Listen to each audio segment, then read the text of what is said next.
आज छोटमशेट यांच्या मार्फत बाईक रॅलीचं आयोजन करण्यात आलं होतं. त्याचबरोबर जे शहीद जवान आहेत त्यांच्या देखील कुटुंबाचा सन्मान करण्यात आला. जवानांचा देखील सन्मान करण्यात आला. थेट त्यांच्याकडून अधिक माहिती घेऊया. काय सांगाल छोटमजी, नेमकं बाईक रॅलीचं आयोजन केलं होतं. स्वातंत्र्य दिनानिमित्त जे जवान आहेत त्यांचा कुटुंबाचा देखील सन्मान केला, जवानांचा देखील सन्मान केला. काय सांगाल? देशाचे पंतप्रधान नरेंद्रजी मोदी साहेबांनी विकसित भारत हा 1947चा आपल्याला सर्वांसमोर प्रदर्शित करायचा आहे आणि त्याची जी वाढती लोकसंख्या आणि त्याचबरोबर जनतेला पुढे घेऊन जाण्यासाठी आजची ही रॅली आणि ज्या वेळेला आम्ही आमच्या हातामध्ये ध्वज घेतो त्यावेळेला देशाप्रती काहीतरी आमच्याकडून योग्य काम व्हावं यासाठी आजची ही बाईक रॅली आहे.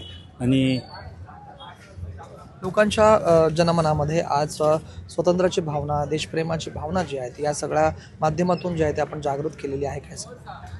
नक्कीच, कारण ज्या वेळेला ग्रामीण भागात राहणारी ही मंडळी आहे तिथे अनेक आमचे वीर जवान देशाप्रती काम करून आले, ते निवृत्त झाले, सेवानिवृत्त झाले आणि आज त्यांचा आम्ही सोहळा म्हणजे त्यांचं शुभेच्छा देताना किंवा त्यांना सन्मानित करताना फार मोठा आनंद झाला. कारण ह्या गाव लेवलला ज्या वेळेला त्यांचा सन्मान होतं त्यावेळेला आम्हाला वाटतं की आम्ही सुखरूप देशाचे नागरिक म्हणून आम्ही घरी सुखरूप आहोत. आपल्या इथे एक जवान देखील अत्यंत अल्प वयामध्ये शहीद झाला. त्यांचा देखील आपण तिथे आठवण केली, त्यांच्या कुटुंबाचा देखील त्या ठिकाणी सन्मान केला. काय सांगा त्याबद्दल? बरोबर. सन्माननीय महाराष्ट्राचे मंत्री महोदय भरतजी गोगावले साहेब आले होते.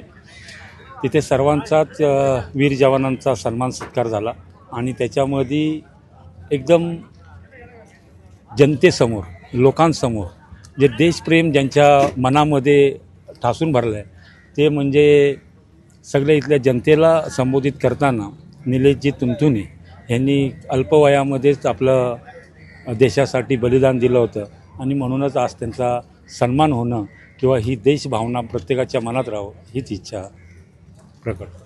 धन्यवाद.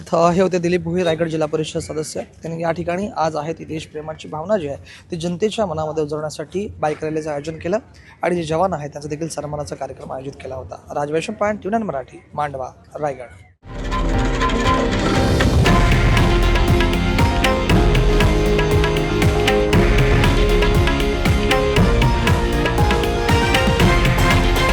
हे आहे देशातील नंबर 1 न्यूज नेटवर्क आणि आपण पाहत आहात TV9 मराठी, एकमेव.